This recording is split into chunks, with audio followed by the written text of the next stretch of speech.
रामपालजी महाराजांचा असून मराठी भाषिक भक्त समाजास सहज समजावे म्हणून हिंदी भाषेतून मराठी भाषेत रूपांतरित करण्यात आलेला आहे.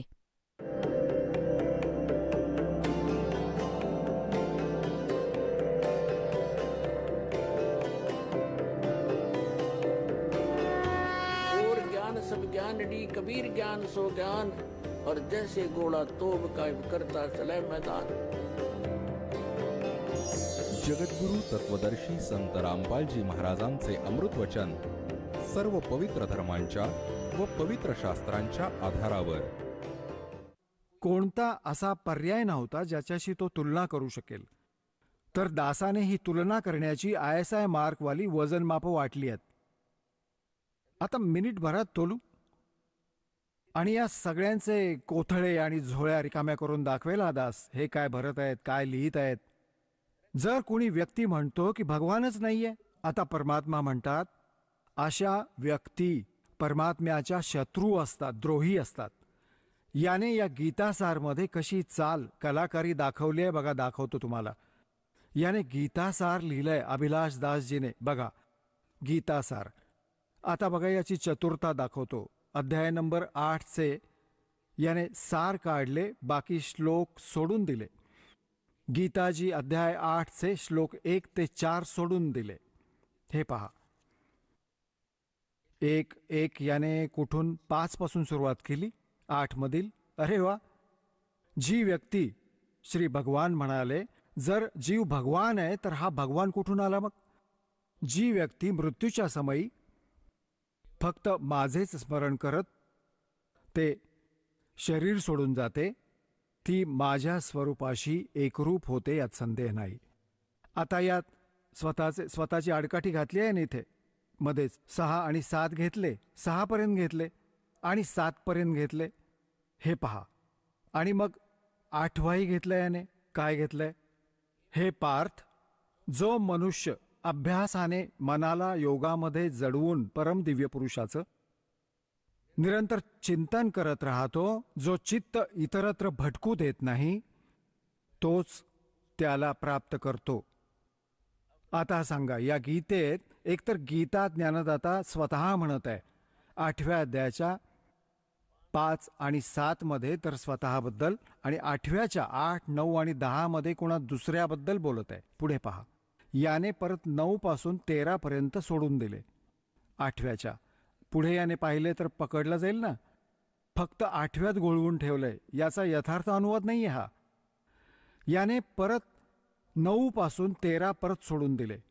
जिथे हा पकडला जाणार होता ते वगळले, पुढचे घेतले. अच्छा, हे 9व्यामध्ये पहा, अध्याय नंबर 9 गीता सारचा. याने काय केलंय? अध्याय 9 1 ते 20 श्लोक सोडून दिले. वा रे देवता, 21 पासून सुरू केलं, ठीक आहे. आणि मग 22 ते 27 सोडून दिले, एक घेतला. 22 ते 27 सोडले. हे पहा, आता याने सरळ कुठे उडी मारली? 28 वर. बस, पुढे समाप्त केलं याने, इति केलं. आणि यात 30, यात सगळे 29 पासून मग 28 घेऊन 29 ते 34 सोडून दिले. एकूण श्लोक 34 आहेत. प्रमाणासाठी घेतले 2 आणि सोडून दिले 32. आता हे गीतेचं सार लिहिलंय. अरे वा रे देवता.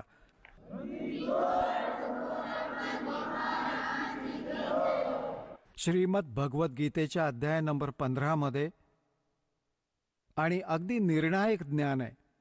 या अज्ञानी माणसाने, या धोकेबाजाने, बेईमान माणसाने, परमात्म्याच्या शत्रूने हे बघा काय करून ठेवलंय. अध्याय नंबर 10 याने केवळ एकूण 42 श्लोक आहेत, याने 2 प्रमाण म्हणून घेतले, बाकी 40 सोडून दिले. अध्याय 10 4 आणि 5 घेतले आणि इति श्री करून टाकले, हे इति केले. अरे वा रे देवता. आता 11वा घेतला. 11व्यामध्ये एकूण 55 श्लोक आहेत, एकच घेतला, 54 सोडले. वा रे देवता. हा 55वा एक 55 घेतला, बाकी सगळे वगळले. हे बास, हे इति करून टाकले. असेच सगळीकडे केले याने. अजून थोडे दाखवतो तुम्हाला, जास्त नाही. आता 15व्यामध्ये बघा याची कलाकारी. गीता सार आहे आणि याचे हे यात गीताध्याय 15चे श्लोक 1 ते 4 तसेच 7 हा सोडला, 5 आणि 6 घेतले आणि 12 पासून 12 ते 20 सोडून दिले. 12 पासून पुढे टोटल सोडले. हे पहा, 15वा अध्यायाने 5व्या पासून सुरू केला. आय हाय हाय, अरे तुझा गजब झाला.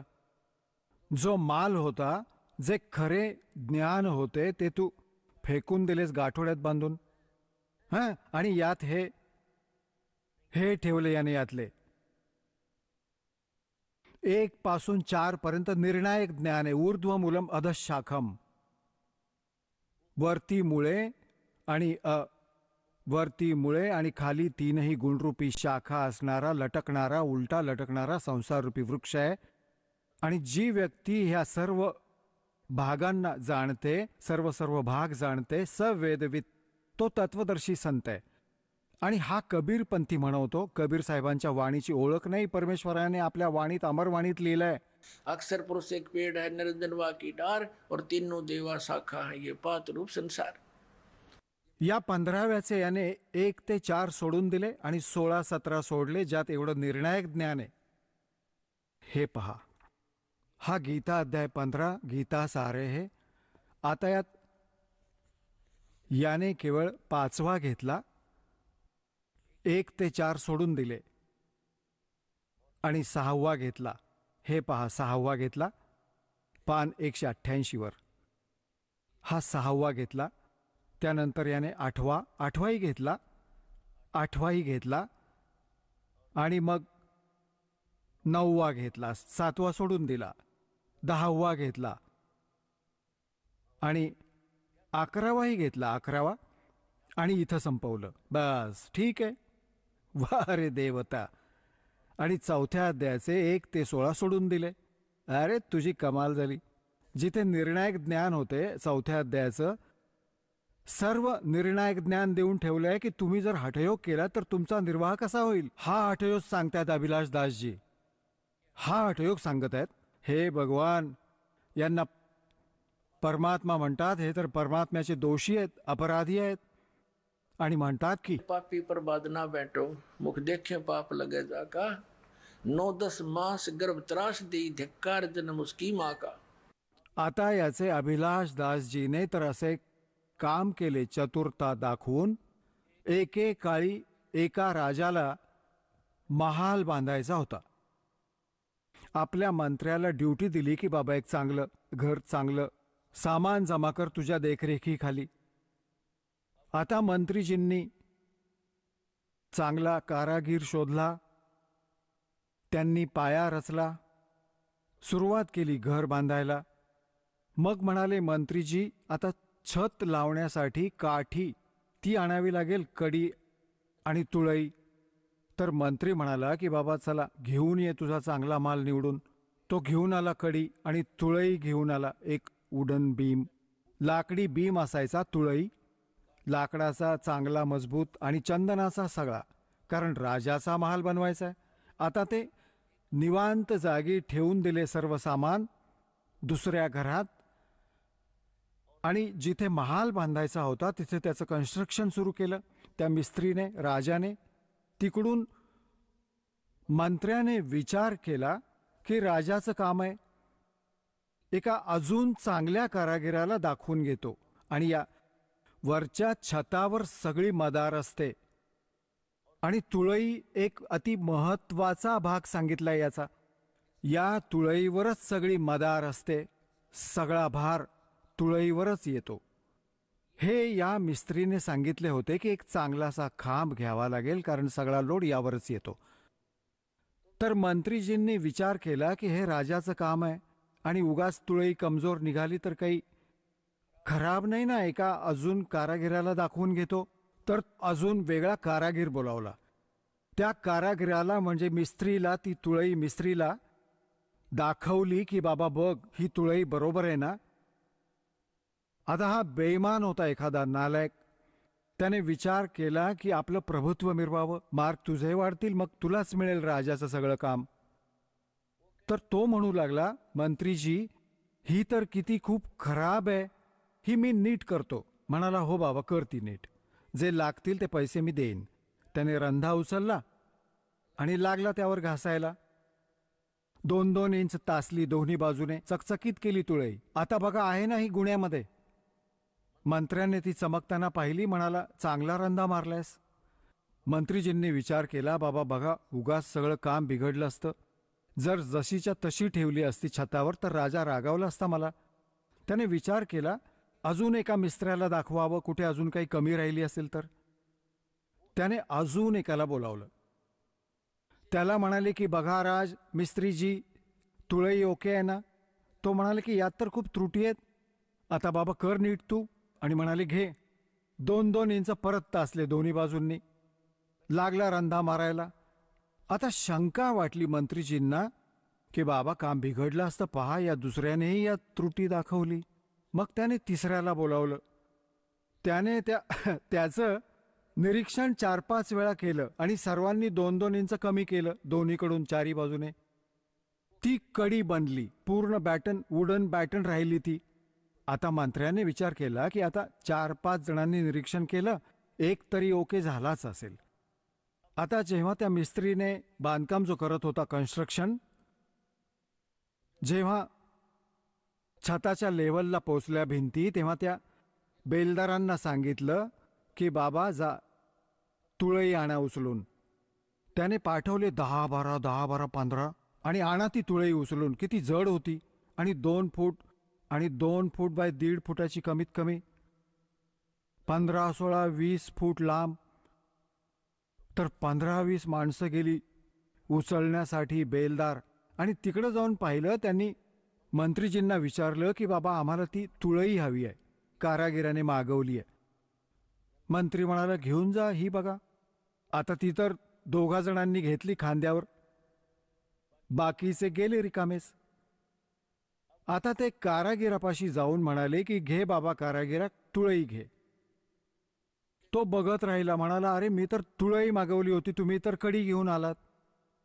आता बरोबर मंत्रीजी आले. मंत्रीजी काय म्हणाले की कारागीर, तू तर मला बोलणंच खायला लावलं असतंस. यात तर बऱ्याच त्रुटी होत्या. 5 कारागीर बोलावले मी आणि त्यांनी येऊन ही तुळई नीट सेट केली. तो म्हणाला, काय डोंबल सेट केली आहे, त्यांनी तर नाश करून टाकला याचा. म्हणाले, कडी करून ठेवली आहे मूर्खांनी प्रभुत्वाच्या लालसेने. 5-5 रुपये घेऊन गेले आणि हे काम बिघडवून गेले. आणि त्याने कपाळावर हात मारला त्या कारागिराने, म्हणाला, सत्यानाश केला, सगळा सत्यानाश केला. मग अजून एक तुळई आणली गेली आणि मग तेव्हा तो राजाचा महाल तयार झाला.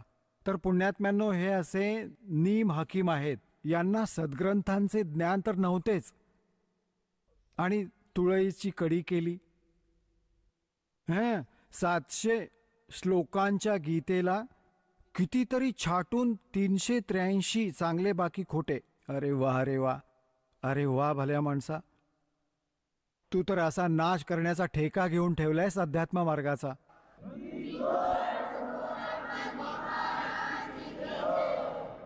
आता हे लोक, हे पारखी जे संत आहेत, हे अभिलाष दासासारखे, तर याचे भक्त सांगतात की याने मोठं पुस्तक लिहून ठेवलंय. वेद काय सांगतात, हे खूप चांगले पुस्तक आहे यांचे. ते दासाने वाचले याचं पुस्तक, वेद काय सांगतात. आणि हा काय म्हणतो की मी वेद वाचले आहेत. अरे मी आजही वाचत असतो. आणि याला विचारलं की वेदात परमात्मा निराकार सांगितलाय. म्हणाला, नाही नाही, असं काही नाहीच आहे त्यात. मग याला कोणीतरी प्रश्न केला की तुम्ही तर म्हणता की परमात्मा कुणाला लाभ हानी नाही पोचवू शकत, म्हणजे कुणाचे, यालाच विचारतात. कारण याचं विधान आहे, हा स्वतः आपण म्हणतो. याच्या पुस्तकात लिहिलंय की प्रारब्धाची कर्मे, म्हणजे नशिबातील सुखदुःखे जीवाला भोगावीच लागतील, यात कोणताच बदल नाही होऊ शकणार. आणि हा म्हणतोय की मी वेद वाचलेत. याने काय खाक वेद वाचलेत? आता दाखवतो की वेदात काय सांगितलंय. वेदात तर लिहिलंय की परमात्मा घोर पापाचा पण विनाश करतो. हे पहा, यजुर्वेद. आणि हा महर्षी दयानंद सरस्वतींनी केलेला याचा अनुवाद आहे. प्रकाशक आहेत सार्वजनिक आर्य प्रतिनिधी सभा 2/5 महर्षी दयानंद भवन, रामलीला मैदान, नवी दिल्ली. दिल्लीहून इथून आणि हे इथून छापलंय prince offset printers 1510 Pataudi house Daryaganj, नवी दिल्लीहून. 8व्या अध्यायाचा आणि 13वा श्लोक दाखवतो तुम्हाला. 8व्या अध्यायाचा 8 अष्टदशो याचा 13वा श्लोक. यात काय लिहिलंय की देवकृतस्य एनस्य एव जनमसी, मनुष्यकृतस्य एनस्य एव जनमसी, पितृकृतस्य एनस्य एव जनमसी, आत्मकृतस्य एनस्य एव जनमसी, एनस्य एनस्य एव जनमसी. आता हे 241 पान आहे. इथे संस्कृत वाचलंय. आता 242 पानावर याचा अनुवाद आहे.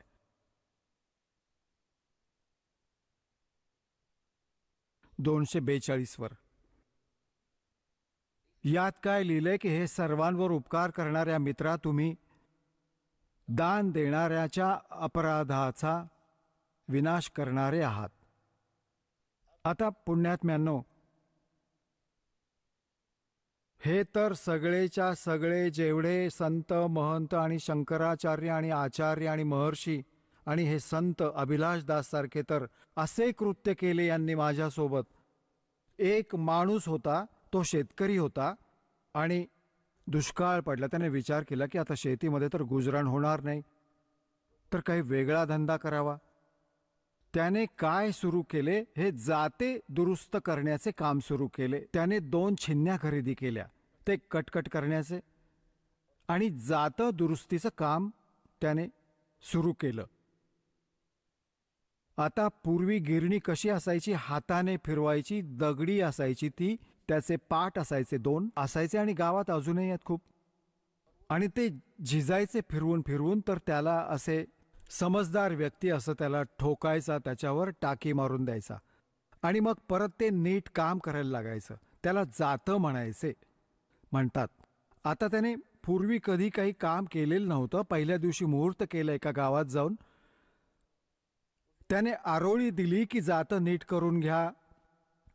एक म्हातारी म्हणाली, बाबा ये जातं नीट करून दे माझं. ठीक आहे ताई, बघू कोणतं आहे. म्हणाली ये बघून घे. त्याने पाट खाली काढून ठेवला. म्हातारी म्हणाली की बाबा मी विहिरीचं पाणी घेऊन येते, जल विहिरीतून.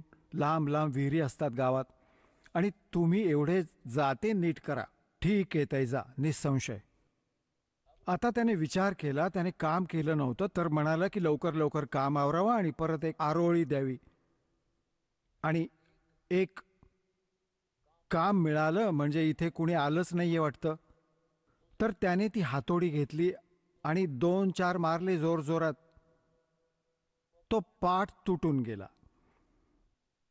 त्याने विचार केला की अरे हे तर काम बिघडलं, आता म्हातारी 4 आणे देणार नाही. आता तू पळ तुझी सगळी हत्यारं उचलून. आणि जिथे तो खाली बसला होता, वरती एक भांडं होतं मातीचं, मडकं छोटंसं, त्या तूप ओतून ठेवलं होतं म्हातारीने गरम करून. उन्हाळ्याचे दिवस होते. आणि वरती बांधून टाकलं होतं कुत्र्या मांजराच्या भीतीने. वरती कड्यात दोरी बांधून आणि एक शिंकाळ करतात त्यात ते ठेवलं होतं भांडं मातीचं. मडक्यात तूप खूप उत्तम, 5-10 किलो. आता तो पटकन उठून पळायला लागला. वरती शिंकाळ्यात ते टांगलेलं होतं ते भांडं. त्याला लागलं डोकं, ते पडलं. पडताच ते सगळं पसरून गेलं, फुटलं आणि सगळ्या जमिनीवर पसरलं, फरशीवर.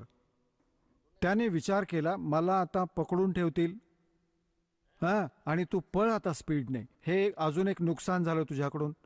त्याने विचार केला, तू पटकन सुट. तिकडून म्हातारी आली पाण्याचं मडकं घेऊन, कच्चं, ती मडकी असतात ना गढे, आणि तो स्पीडमध्ये मागे बघत पुढे पळत होता. तर म्हातारीला धक्का लागला, ते मडकं फुटलं. आता म्हातारी म्हणू लागली, त्याचं नाव विचारलं होतं. अरे काय नाव आहे तुझं? म्हणे रमलू. म्हणाली, अरे रमलू आता काय रडू? तू हे काय केलंस, माझं मडकं फोडलंस. तो म्हणाला, ताई आज जाऊन बघा, जा रडा जा.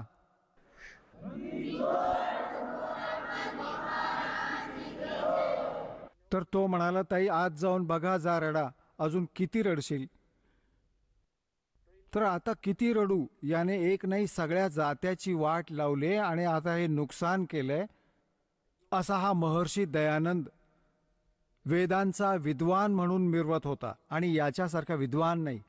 यानेही या पॉइंटवर काय म्हटलंय की परमात्मा निराकार आहे आणि परमात्मा साधकाच्या पापाचा नाश नाही करत. सांगा, आणि अजून परमात्मा काय करणार जेव्हा आपलेच दुःख, आपल्याला काही कष्ट आहेत प्रारब्धात आपल्या जीवनात, ते पापामुळे होतात आणि सुख पुण्यामुळे मिळते. आणि त्या दुःखाचा नाश होईल जेव्हा आपल्या प्रारब्धातील पापाचा नाश होईल. जसे पायात काटा रुतलाय कोणाच्या आणि त्याला कोणी हे सांगितलं की आता पायातील काटा तर निघणार नाही, बूट घाल, पुढे काटा नाही लागणार. त्या काटा घातलेल्या पायात बूट नाही घालतायत. तो जेव्हा काटा निघेल आणि मग त्याला सांगा, सल्ला द्या की आता बूट काढू नकोस, पुढे प्रवासात खूप काटे आहेत, तर मग या भीतीने तो बूट कधीच नाही काढणार की कुठे परत काटा नको लागायला. तर पुण्यात्म्यांनो, कोणाचे काही कष्ट आहेत, शरीरात आहेत, कोणती सांसारिक काही दुःख आहेत, कोणती लाभ हानी, काही हानी होत आहे, काही कर्ज झालंय, तर त्यामुळे दुःखी येतो. आणि कोणी म्हणत असेल की हे तर तुझे प्रारब्ध आहे, तुला भोगावंच लागेल, तुला भक्ती कर. आता सांगा, कोणी दुःखी माणूस भक्ती करू शकतो? ज्याला द्यायचं असेल 2 लाख रुपये कर्ज, उभा राहिलेला दिसत असेल कर्जदार, अजूनही काही डोकं दुखत असेल, पोट दुखत असेल, तो कशी भक्ती करेल? तर आधी तो काटा निघू दे पाप कर्माचा, तेव्हा सुख मिळेल. आणि मग तो राम नामाचा बूट, त्याला ही मर्यादा सांगितली जाते की भक्ती द्या, मग आजीवन पालन करेल तो भक्त. तर हे काय सांगतायत म्हणतायत, एक झलक बरोबर एका नकली महर्षीची अजून दाखवतो. दोघांचा ताळमेळ जवळजवळ मिळते जुळते त्यांचे विचार. बघा, हे एक सत्यार्थ प्रकाश याची रचना महर्षी दयानंद यांची. आता पहा, महात्माजींना बघितलं या पोजमध्ये तर माणूस मरण पावेल कापून, आणि महर्षी पूर्ण असतील, भगवान प्राप्त झाला याला. आ हा हा. आणि हे पहा, याचं ज्ञान दाखवतो, एकच झलक दाखवतो, खूप वेळ नाही लावत. याचे तर धोतरच धुवून ठेवलंय आम्ही कधीच. हे पहा, हा सत्यार्थ प्रकाश आहे आणि यात काय लिहिलंय की वेद आदी विविध सत शास्त्राप्रमाणे समन्वितः. कोणाच्याद्वारे? म्हणजे वेद आदी सर्व विविध प्रकारच्या सत शास्त्रांच्या आधारे याची रचना झाली आहे. कोणी केली आहे रचना ही? याची बघा केवढी महिमा सांगितली आहे महर्षी दयानंदची. श्रीमद परमहंस परिव्राजक आचार्य महर्षी दयानंद सरस्वती स्वामी विरचित. आणि हे कुठून प्रकाशित आहे? वैदिक यतिमंडळ, दयानंद मठ, दीनानगर, पंजाब इथून. हे छापलं कुठे आहे?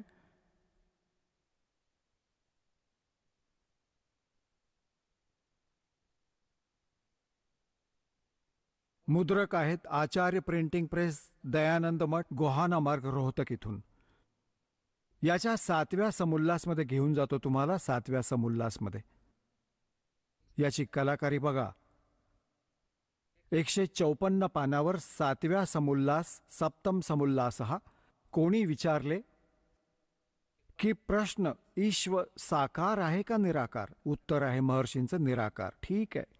आणि इथे मग याच्या अगदी 155 वर कोणी प्रश्न विचारला. 155 पानावर 7व्या समुल्लासात प्रश्न, काय स्तुती वगैरे केल्याने ईश्वर आपला नियम सोडून स्तुती प्रार्थना करणाऱ्याचे पाप नष्ट करेल?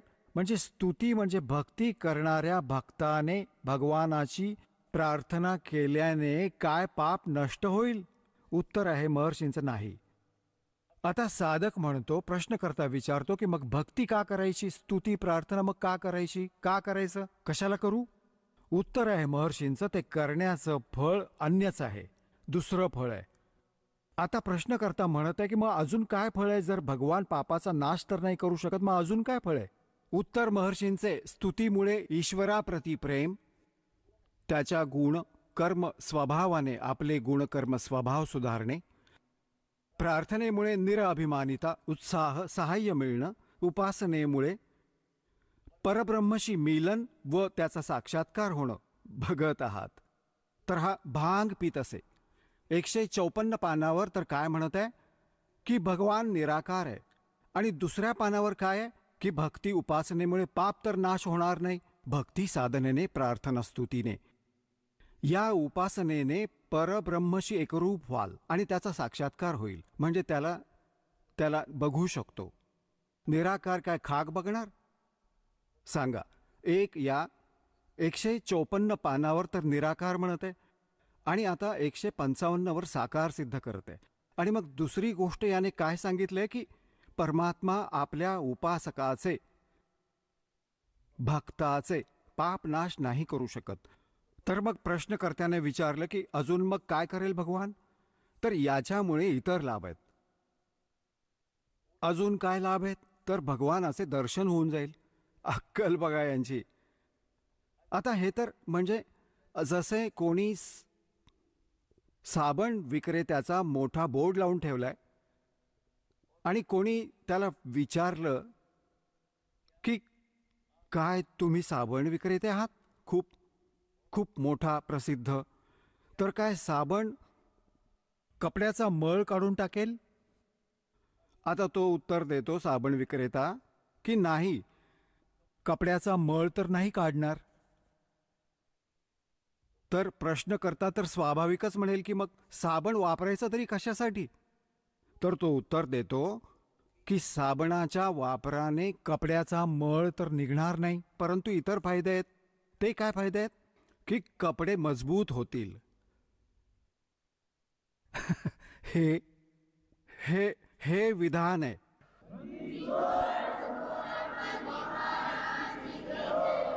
अरे, जर साबणाच्या गुणांमध्ये लिहिलेलं आहे की तो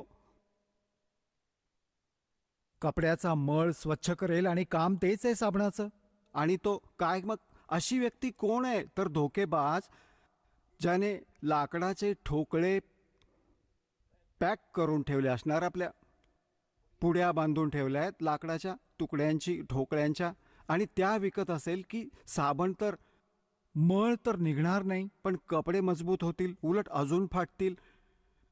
आता जसे कोणी वैद्य आहे आणि वैद्याला कोणी विचारते की वैद्य बुवा, काय औषध घेतल्यामुळे रोगाचा नाश होईल? आणि तो वैद्य हे म्हणतोय की औषध घेतल्याने रोग नाश नाही होणार. मग प्रश्नकर्ता विचारतो की मग बाबा औषध कशासाठी खायचं आम्ही? तर त्यामुळे इतर लाभ आहे. तर काय लाभ आहेत सांगा वैद्य बुवा? तर पैलवान होशील. अरे, तुझा गजब आहे.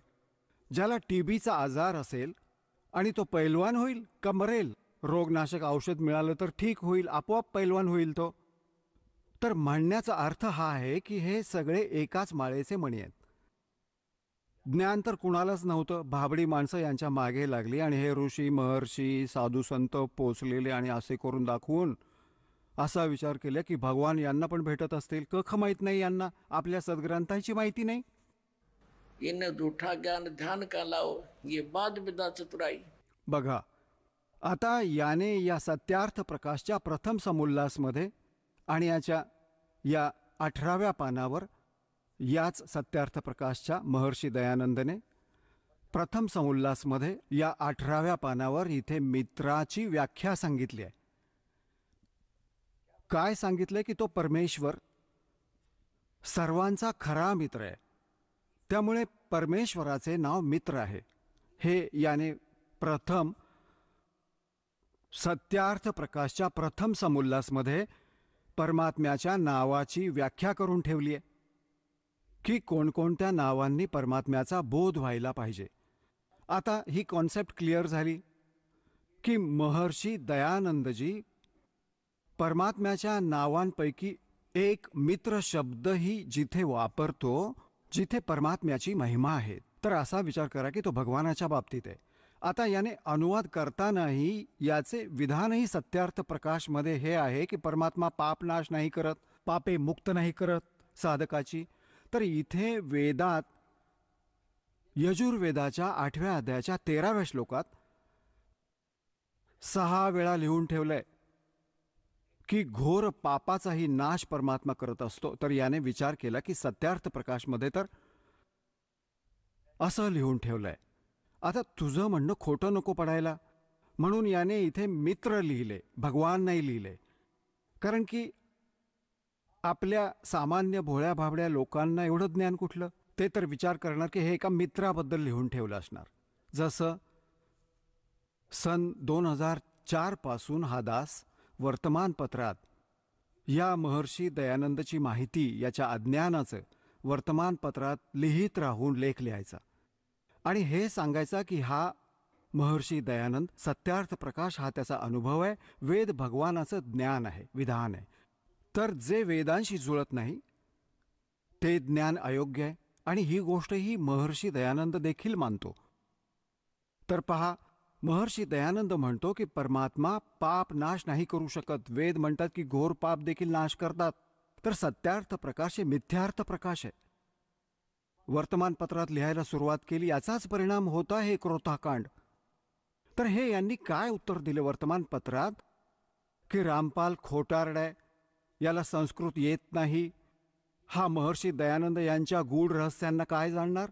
त्या 8व्या अध्यायाच्या 13व्या श्लोकात मित्राच्या बाबतीत म्हटलंय, भगवानाच्या बाबतीत नाही म्हटलं. मग दासाने या सत्यार्थ प्रकाशाची झोळी उलटी केली. त्यांना म्हणाले की बघा ही घाण आहे यात.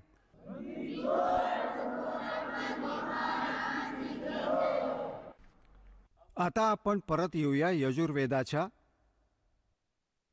या महर्षी दयानंदचा अनुवाद. महर्षी दयानंदचा अनुवाद आहे हा यजुर्वेद. आता आम्ही परत यात दाखवतो तुम्हाला. आपण इथे वाचत होता आता यजुर्वेदाच्या 8व्या अध्यायातील हा 13वा श्लोक. इथे तर संस्कृत आहे ओनली आणि याचे 220 हे 241 242 वर अनुवाद केलाय याने. इथे हे अनुवाद करता स्वतः महर्षी दयानंद आहे. हे सर्वांवर उपकार करणारे मित्र लिहून ठेवलंय. इथे लिहायचं होतं सर्वांवर उपकार करणारे परमेश्वर. आणि सत्यार्थ प्रकाशमध्ये याने स्पष्ट केलंय की सर्वांचा खरा मित्र साथी असल्या कारणाने परमात्म्याचे नाव मित्र माना. तर इथे मित्र म्हणजे परमात्मा वाचूया. बघा, हे सर्वांवर उपकार करणारे परमेश्वर तुम्ही दान देणाऱ्याच्या, एनस्य म्हणजे अपराधाचा, विनाश करणारे आहात, नाश करणारे आहात, एव जन्म. आपण संस्कृत देखील वाचूयात कारण की देवनागरी लिपी आहे. आणि मनुष्यकृतस्य, साधारण माणसाने केलेले ऐनस्य म्हणजे अपराध, अपराध म्हणा किंवा पाप म्हणा. ऐनस्य म्हणजे अपराध म्हणा किंवा पाप म्हणा. याचा की विनाश करणारे आहात. वडिलांनी केलेले, ऐनस्य म्हणजे पापच समजा, विरोधाचरणाचे, पापाचे. अवजनम म्हणजे चांगल्या प्रकारे हरणारे म्हणजे नाश करणारे आहात. अवजनम म्हणजे नाश करणारे आहात, विनाश करणारे आहात. स्वतः केलेले, आत्मकृतस्य, स्वतः केलेले ऐनस्य म्हणजे पापाचे. अवजनम म्हणजे नाश करणारे आहात, दूर करणारे आहात. ऐनस्य अधर्माचा अधर्म म्हणजे घोर पापाचे नाश करणारे आहात. जाणणारा मी, जो काहीही अधर्म आचरण करत असतो किंवा करेन, अजाणतेपणी जे काही करत असेन किंवा करेन त्या सर्वस्य म्हणजे सर्व.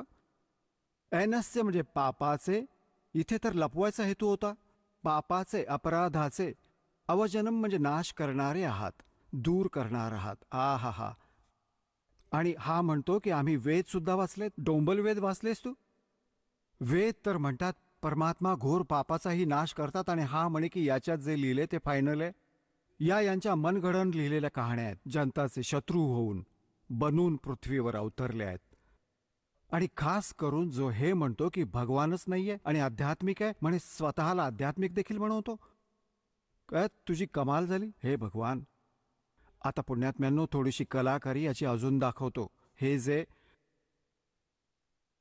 पारखी संत आहेत, हे परमात्म्याच्या त्या वाणीला बीजकला सत्य मानतात, फक्त बीजकला. पुण्यात्म्यांनो, ज्याने हळदीची गाठ घेतली आणि त्याने वाण्याचा बोर्ड लावला, हे काही एका हळकुंडाने कोणी वाणी नाही होत. कबीर परमेश्वरांची सर्व वाणीच मान्य आहे. कबीर पवित्र, कबीर सागर आणि कबीर साखिया, कबीर शब्दावली, कबीर दोहावली, कबीर साहेबांची ही कबीर बीजक, हे सर्व परमात्म्याने दिलेले ज्ञान आहे. यात थोडीशी झलक दाखवतो आपल्याला. या कबीर साहेबांच्या बीजक ग्रंथात सर्वात पहिली वाणी आहे, हे बघा, हे आहे सद्गुरु वे नमहा. आणि सद्गुरु कबीर विरचित. कबीर बीजक तर कबीर साहेबांनी रचलेला आहे. अनुवाद करता चुकीचा आहे. हा पारख सिद्धांत आहे यांचा. हा पारख सत्यमेव जयते. इथे लिहायचं होतं असत्यमेव जयते. हा, सत्यमेव जयते. सत्यच तर जिंकेल. पहा, हे व्याख्याकार आहेत अभिलाष दास. हा प्रथम भाग आहे. हे कुठून छापलंय तेच प्रकाशक आहेत, कबीर पारख संस्थान, संत कबीर मार्ग, प्रीतम नगर, इलाहाबाद. हे मुद्रक आहेत तेच Indian press private limited, Pannalal road, Allahabad. हे बघा, यात काय लिहिलं आहे? बीजक. प्रथम रमैणी आहे बीजकची. ही प्रथम रमैणी आहे. ही पहा, यात काय लिहिलंय परमात्म्याने की अंतर ज्योत शब्द एक नारी, हरि ब्रह्मा ताके त्रिपुरारी, ते तिरिये बगलिंग अनंता, तेऊ न जाने आदि और अंता, बाखिर एक विधाता की ना, और 14 ठाहर पाठ सोलीना. आता याने काय अर्थ लावलाय याचा, या रमैणीचा? तर इथे याने तर 10 पानं भरली आहेत आपलं अज्ञान झाकण्यासाठी. हा काय म्हणतोय की सर्व देहधारींमध्ये एक ज्ञानज्योत आहे, ज्याला जीव, चेतन किंवा आत्मा म्हणतात. याने तर जीवालाच परमात्मा सिद्ध करण्याची कुचेष्टा केली आहे. मानवाची कल्पना आणि शब्द योजनारूपी नारी किंवा मायापासून ब्रह्मा, विष्णू आणि महादेवाची उत्पत्ती, स्थापना झाली. सृष्टीला समजण्यासाठी ब्रह्मा, विष्णू आणि महादेवाची कल्पना केली गेली. या तिघांना बरेच पुत्र आणि कन्या झाल्या. सांगा, हा म्हणत आहे की सृष्टीला समजण्यासाठी ब्रह्मा, विष्णू आणि महेश ही काल्पनिक नावं आहेत. आता पुण्यात्म्यांनो, यात काय सांगितलंय याच्या बरोबरच तुम्हाला दाखवतो. दुसरे कबीरपंथी, हा पण कबीरपंथी म्हणवतो आणि अजून एक कबीरपंथी बहिणीने अनुवाद केलाय. त्यात किती फरक आहे. ही आहे विवेक प्रकाशिनी सद्गुरु कबीर साहेबकृत बीजक. बीजक याची टीका केली आहे टीकाकार साध्वी ज्ञानानंदजी. ही बरीच ज्ञानी असेल, ज्ञानानंद नाव याचं. आणि हे कुठून छापलंय हे बघा, सद्गुरु कबीर साहेबकृत बीजक. बीजक टीका. टीकाकार आहे तीच. प्रकाशक आहेत श्री कबीर ज्ञान प्रकाश, प्रकाशन केंद्र, संत कबीर ज्ञान मार्ग, सिहोडीह सिरसिया, गिरिडीह, झारखंड इथून तृतीय संस्करण. आणि हे इथून छापलंय. आता यात काय केलंय हिने, या भगिनीने ही टीका खूप चांगल्या प्रकारे केली आहे. बघा, ही बीजक टीका, ही प्रथम रमैणी. यात काय आहे? अंतर ज्योत शब्द एक नारी, हरि ब्रह्मा ताके त्रिपुरारी, ते तिरिये बगलिंग अनंता, तेऊ न जाने आदोरंता. अंतरज्योत सर्वांच्या अंतरात असणारी आत्मज्योत आहे. निरक्षर ब्रह्म. इथे त्यांनी अनुवाद केलाय. शब्दार्थ: सर्वांच्या अंतरात आत्मज्योतीच्या रूपात वसणारे पारब्रह्म परमेश्वराद्वारे आदी नाद आणि एक प्रकृती प्रकट झाली. अनादी आणि प्रकृतीच्या संयोगाने सृष्टीचे आधारभूत ब्रह्मा, विष्णू ब्रह्मा आणि शंकर सद्गुण, तमगुण, रजगुण उत्पन्न झाले. त्यानंतर प्रकृती आदी सहित या त्रिदेव तीनही गुणांनी अनंत श्री स्त्री पुरुष झाले. परंतु ते लोकही आंतरज्योती परमात्म्याला आदीच्या आदी अंताला नाही जाणू शकले. आता वाखरी बाणी हे या वाखरी एक विधाता कीना 14 ठार पाठ सोलीना हरिहर वर्मा महंतो नाऊ तीन पुन तीन बसावल गाऊं. आता पुण्यात्म्यांनो या अभिलाष दासने तर मिथ्या केली की ब्रह्मा, विष्णू, महेश हे काल्पनिक आहेत. कबीर साहेबांची वाणी स्पष्ट करते की परमात्म्याने अंतर्ज्योती म्हणजे ही प्रकृती जी आहे नारी या ज्योतरूपी काळाच्या शरीरात प्रवेश केला होता. त्या परमात्म्याने हिला बाहेर काढले. त्यानंतर मग या दोघांच्या संयोगाने मग एक ज्योतरूपी काळाच्या आणि प्रकृतीच्या संयोगाने या तीनही ब्रह्मा, विष्णू, महेशाची उत्पत्ती झाली. तर पुण्यात्म्यांनो, हे अजून बघा, पुढे दाखवतो तुम्हाला. हिने कसे अनुमान लावले आहे दाखवतो. ही तर अभिलाष दासांची टीका आहे जी तुम्हाला दाखवणार आहे.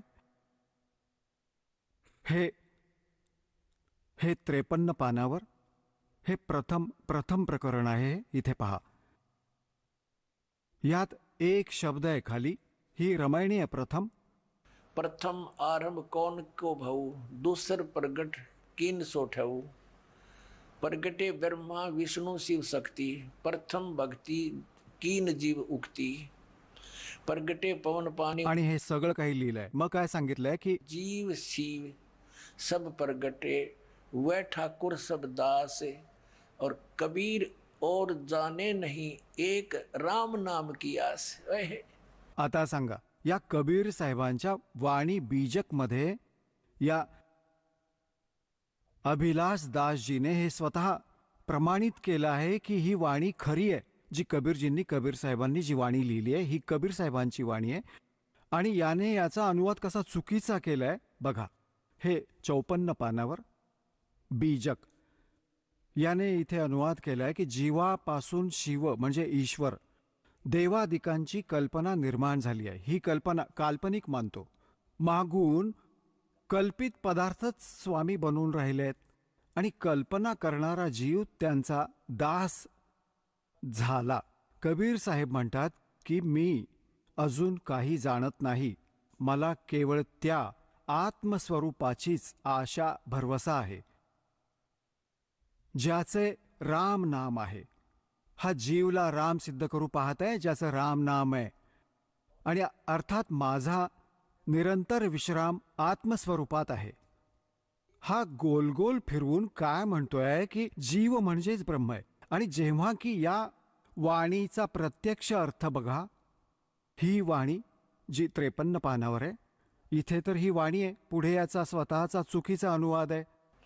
जीव शिव सब प्रगटे वह ठाकुर सब दास. शिव म्हणजे परमात्मा. हे फक्त शिव किंवा शंकरासाठी नाहीये. वेदांमध्ये शिव म्हणजे सर्व शक्तिमान, जो सर्वांचं कल्याण करणारा. जीव और शिव सब प्रगटे वह ठाकुर सब दास. म्हणजे जीव तर त्यांचा दास आहे, परमात्मा त्यांचा मालक आहे. कबीर और जाने नहीं. कबीर साहेब म्हणतात मी म्हणजे तुम्ही अजून जाणू नका. एक राम नाम की आसे. किती स्पष्ट आहे.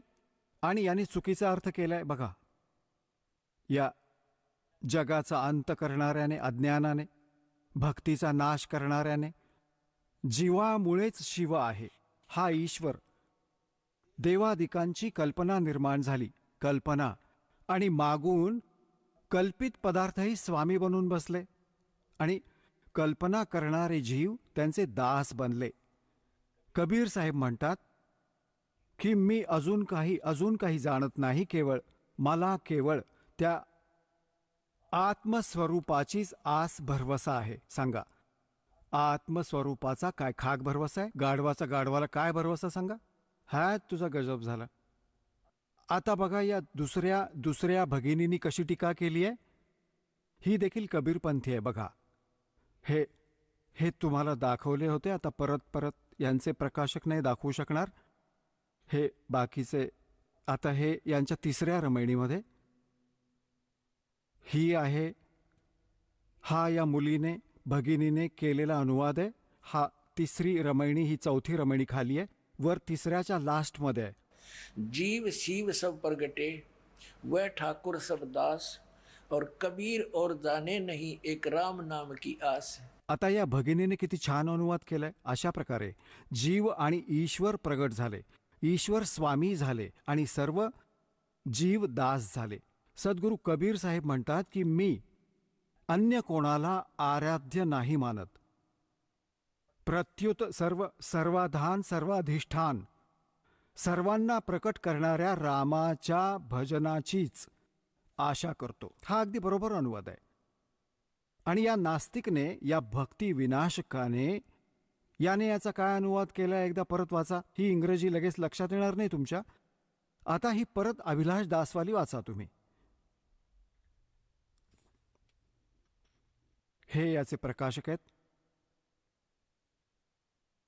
हे आणि याचे बघा, ही तिसरी रमणी.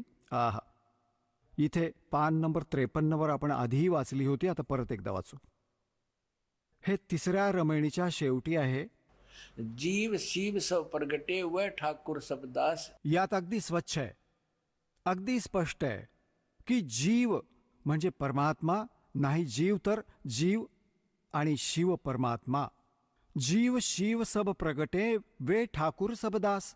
तो एक सर्वांचा स्वामी आहे, बाकी जीव त्याच्या अधीन आहेत, त्याचे दास आहेत. परत बघा. आणि कबीर साहेब म्हणतात, कबीर और जाने नाही एक राम नाम की आस. आणि याने काय घाण करून ठेवली या नास्तिकाने. हे बघा, इथे लिहिलंय 54 वर, जीवापासून शिव ईश्वर, जीवापासून ईश्वर देवादिकांची कल्पना प्रकट झाली. हा उलट्या ठोकत आहे खुंट्या. हा म्हणतो जीवामधून भगवान प्रकट झाले. बघा याचा अनुवाद. जीवापासून शिव देवादिकांची कल्पना प्रकट झाली म्हणजे जीवामधून ईश्वर उत्पन्न झाला आणि मागून कल्पना, कल्पित पदार्थ स्वामी बनून बसले. कल्पना करणारे जीव त्यांचे दास बनून राहिले. कल्पना करणारे जीव दास बनून राहिले. कबीर साहेब म्हणतात की मी अजून काहीच नाही जाणत, मला केवळ त्या आत्मस्वरूपाचीच आशा भरवसा आहे आणि ज्याचे नाव राम आहे. आणि माझा निरंतर विश्राम स्वरूप रामामध्ये आहे. म्हणजे आपल्या रामात, आपल्या जीवाच्या रामात आहे. जीव रामाचीच भक्ती करतो मी. हे म्हणायचं आहे. सांगा, या खुंटी ठोकणाऱ्यांचा आहे कुठे पत्ता? आता पुण्यात्म्यांनो, हे काय काय विधान आहे हे थोडं ऐकवतो तुम्हाला. हे पारखी नाही मानत की कोणता लोक आहे, सतलोक आहे, अमर लोक आहे, अगम लोक आहे. पारखी नाही मानत. हे कबीर साहेबांना एक जीव मानतात, मनुष्य मानतात. जर कबीर साहेबही जीव आणि अभिलाष दासही जीव, मग कबीर साहेबांना सद्गुरू आणि परमात्मा का मानले आहे? जीव तर आहे. आता अभिलाष दासजी करून दाखवा रचना कबीर साहेबांसारखी. मग कबीर साहेबांचा आसरा का घेतला जर ते जीवच होते तर? आता पुण्यात्म्यांनो, जसे आत्मा आणि परमात्मा, राजा आणि प्रजा दोघांचाही एकसारखाच चेहरा असतो. राजाही मनुष्यच असतो, परंतु त्याच्या सामर्थ्यात अंतर असते. तर जसे आदरणीय गरीबदास साहेबजींना परमात्मा भेटले, आदरणीय नानक साहेबजींना भेटले, आदरणीय धर्मदास साहेबजींना परमात्मा कबीरजी भेटले, आदरणीय दादू साहेबजींना भेटले, आदरणीय मलुकदास साहेबजींना भेटले, आदरणीय घिसादास साहेबजींना भेटले, त्या सर्वांनी परमात्म्याच्या त्या महिमेचे गुणगान गायले. डोळ्यांनी पाहिलेला सतलोक आणि सचखंड सांगितला. गरीबदास साहेबजींना परमात्मा सचखंडात घेऊन गेले. तिथली सर्व स्थिती दाखवून परत सोडले तेव्हा सांगितले होते, अनंत कोट ब्रह्मांड का एक रति नहीं भारे, सतगुरु पुरुष कबीर हैं ये कुल के सिरजनहारे. आदरणीय रामानंदजींना परमात्मा सचखंडात घेऊन गेले होते आणि तसेच परत सोडले होते तेव्हा ते म्हणाले होते, दोहू ठोर है एक तू भया एक से दो, गरीबदास हम कारणे तुम उतरे हो मगजो. होय होय. बोलत रामानंद जी सुनो कबीर करतारे, गरीबदास सब रूप के तुम ही सिरजनहारे. आणि कबीर परमेश्वर स्वतः म्हणालेत की ए स्वामी सृष्टा में म्हणजे सर्वांचा रचनाकार मी आहे. और सृष्टि हमरे तीर, गरीबदास अधर बसू अवगत सत कबीर. आणि मग परमात्मा म्हणाले की सुन रामानंद राम हम. म्हणजे राम म्हणजे परमात्मा आम्ही आहोत. आणि ज्या कुठल्या महापुरुषांनी परमात्माला पाहिलंय, त्यांचं दर्शन घेतलंय, त्यांनी स्पष्ट केलंय की हम सुल्तानी नानक तारे दादू को उपदेश दिया, जात जुलाहा वेद न पाया वो काशी महे कबीर हुआ. आदरणीय नानक साहेबजी म्हणालेत की फाई सुरत मुलकी वेश ए ठगवाड़ा ठगी देश खरा सियाणा बोता बार. ये धानक रूप रहा करतार. करतार म्हणजे सर्वांचा रचिता, सर्वांचा स्वामी. कबीर बीजकाला हे सत्य मानतात, पण कबीर बीजक मध्येच हे सरमिसळ करतायत. परमात्मा म्हणतात एक राम नाम की आस. परमात्म्याच्या नामाची भक्ती होते आणि हे म्हणतात नाम वगैरे काही जप करायचा नसतो, फक्त ध्यान लावा. हे पारखी म्हणतात. आणि परमात्मा म्हणतात कबीर साहेब, राम नाम रटते रहो, राम नाम रटते रहो, जब तक घट में श्वास प्राण, और कदे तो दीन दयाल के हे भनक पड़ेगी कान. आणि हे गीताजी मध्ये म्हटलंय की 8व्या अध्यायाच्या 13व्या श्लोकात ओम इति एकाक्षरम ब्रह्मव्याहरण मा मनुस्मरण य प्रयाती त्यजन देहम स याती परमाम गतीम. आता गीता ज्ञानदाता म्हणतात की माझा एक ओम मंत्र आहे, मज ब्रह्मचा, नथिंग एल्स. आणि याचे अंतिम श्वासापर्यंत उच्चारण करणारा अंतिम श्वासापर्यंत शरीर सोडेपर्यंत स्मरण करत जातो, स याती परमाम गतीम. तो ओम पासून मिळणाऱ्या परमगतीला प्राप्त होतो. आणि हा गीताजीला सत्यही मानतो अभिलाषदासजी, आणि म्हणतो नामाचा जप करण्याबद्दल काहीच नाहीये यात, हात तुझी. तर पुण्यात्म्यांनो, अशा अज्ञानी माणसालाही लाखो लोक चिकटले भोळे जीव आहेत, कारण यांना ज्ञान नाही. तर दासाची इच्छा आहे की सर्वांना मास्टर करावे आणि सोडा या जीवननाशकांना. हे तर परमात्म्याच्या मार्गातील किडे आहेत, वाळवी समजा. हे भक्तीचा नाश करत आहेत, जीवांचा, मनुष्याच्या जीवनाचा नाश करत आहेत. तर या ज्ञानाशी परिचित होऊन प्राणी पुण्यात्म्यांनो आपले आपणच सोडून येतील त्या नकलींना आणि सतलोक आश्रम बरवाला मध्ये येऊन कल्याण करवतील. बोलो सतगुरुदेव.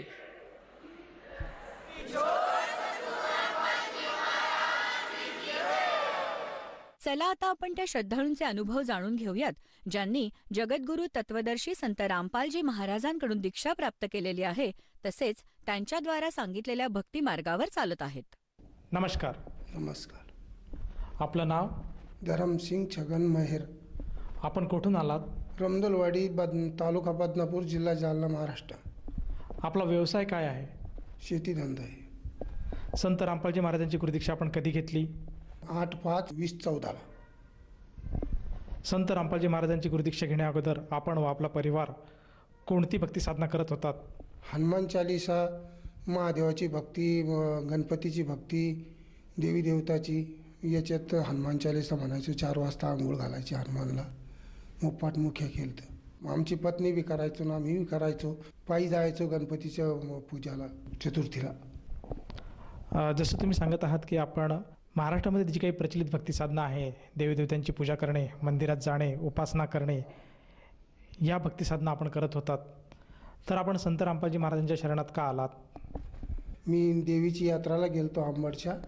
तिथं एक भगतजी आपले हे ज्ञानगंगा विकत होते. ती ज्ञानगंगा घेतली आणि ती वाचली, तर त्याच्यात ब्रह्मा विष्णू महेश ते वेगळं दिसायला. आम्ही भजनात बी सांगत होतो, पण हे प्रश्न आणि ते रात दिवस मग चिंताच लागली आम्हाला की आता हे संत कधी भेटणार आपल्याला आणि याच्या शरणमध्ये कधी जाणार आपण. त्याची तळमळी लागली आम्हाला. मग आता जायचं तर हरियाणाला कसं जायचं. मग इकडं तिकडं एक तर आपलं एकटे इतक्या लांब जाऊ शकत नाही. मग आता एक शेवगाव म्हणून गाव आहे, तिथं एक पाहुणा आला आमच्या घरी. ते म्हणे आमच्या इथलं भगतजी आहे म्हणे तिथं. मग त्याच्या मला बाबा ते कधी बी चालता आलं तर तुम्ही फोन करा, मी त्याच्यासोबत जाईन. मग त्याच्यासोबत मी याला गेलो हरियाणाला आणि तिथं आपलं बडवाऱ्याला नामदान दीक्षा घेतली.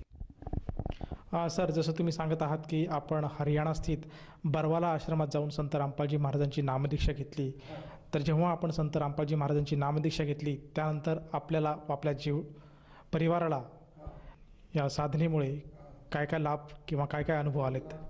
तो पुष्कळ झालेला अनुभव म्हणजे तिथं गेल्याबरोबरच आम्ही अशी डायरीगिरी भजनात सांगत होतो. भजनाची डायरी काढून ठेवली. मग तिथं नामदीक्षा घेतल्यावरच एकदम शरीर हलकं झालं. मला पोटाची बिमारी होती, इतकी होती की म्हणजे ती एक दिवसच टळत होतं की ऑपरेशन केलं पण हे काही पोट राहे ना, डागून काढलं हे केलं तर 25 वर्षानं पोटाची बिमारी होती. तर ती बिमारी 5-6 महिन्यानंतर मग आपला पोटच दुखलं नाही. मी दवाखान्यात गेलोच नाही. डॉक्टर मला म्हणे की तुम्ही दवाखाना सोडून दिला, दुसऱ्या दवाखान्यात जाता. म्हणलं नाही, मग मी बिमारच पडलो नाही. म्हणलं बिमारच पडलो नाही. असं तिथून हे लाभ भेटलं. हे घर नव्हतं, 4 पत्तर होते, तर ते घरं बी संत रामपाल महाराजच्या कृपेने ते घरं झालं. जसं तुम्ही सांगत आहात की संत रामपालजी महाराजांच्या सद्भक्तीमुळे आपल्याला जो काही पोटाचा विकार होता तो पूर्णतः बरा झाला. तर मला असं विचारायचं आहे की हा जो आपल्याला पोटाचा त्रास होता हा किती वर्षापासून होता आणि आजच्या घडीला सद्यस्थितीला आपलं जे दुखणं आहे ते बरं होऊन किती दिवस लोटले आहे? 20-25 वर्षानं पोट दुखत होतं. लग्न झालं तेव्हापासून आता जवळजवळ 5-6 वर्ष झाले. 6 वर्ष तसं पोट काही दुखलं नाही. आणि ह्या दुखण्यासाठी आपण आता काही औषधोपचार घेत आहात का? नाही, काही नाही घेत. सर, जसं तुम्ही सांगत आहात की संत रामपालजी महाराजांच्या आशीर्वादाने आणि त्यांच्या सद्भक्तीमुळे आज आपल्याला जी काही शारीरिक पीडा होती ती दूर झाली. त्याचप्रमाणे आपल्याला जे काही घर हवेसे होतं ते सुद्धा सद्गुरूच्या कृपेने आपल्याला मिळालं. तर ह्या आपल्या अनुभवातून आपण आपल्यासारख्या इतर समाज बांधवासाठी काय संदेश द्याल? समाज बांधवांना हेच मी विनंती करेन की संत रामपाल महाराजच्या शरणमध्ये ह्या, लवकर आपलं कल्याण करून घ्या. सर, जसं तुम्ही सांगत आहात की समाजाने संत रामपालजी महाराजांच्या भक्तिमार्गात यायला हवं आणि आपलं कल्याण करायला हवं, तर ह्या अनुषंगाने जर कोणाला जाणवत असेल की त्यांनी संत रामपालजी महाराजांची नामदीक्षा घ्यावी, तर ती व्यक्ती सद्गुरू संत रामपालजी महाराजांची नामदीक्षा कशी घेऊ शकेल? संत रामपाल महाराजच्या सत्संग चालू आहे आणि ते खाली याच्यावर चॅनलवर ते मोबाईल नंबर येतात. त्या मोबाईल नंबरवर तुम्ही कॉल केलं तर तुम्हाला जिल्ह्यात केंद्र खुललेले नामदान केंद्र, तिथं जाऊन नामदीक्षा घेऊ शकता. सर, या नामदीक्षेसाठी त्या साधकाला किती पैसे मोजावे लागतात? 1 रुपया पण लागत नाही, काहीच खर्च नाही लागत. उलट भक्तिज्ञान पुस्तकं आपल्याला भेटतं, फोटो सोबत भेटतं, प्रसाद भेटतं, फुकट भेटतं. एवढं. धन्यवाद. सतसाहेब.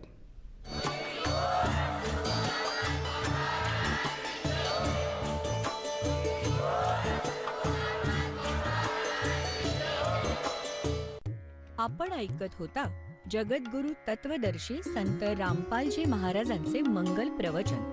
निःशुल्क नामदीक्षा प्राप्त करण्यासाठी आणि अधिक माहितीसाठी संपर्क करा 7030303951 7030303952. आमची वेबसाईट आहे www.jagadgururampalji.org.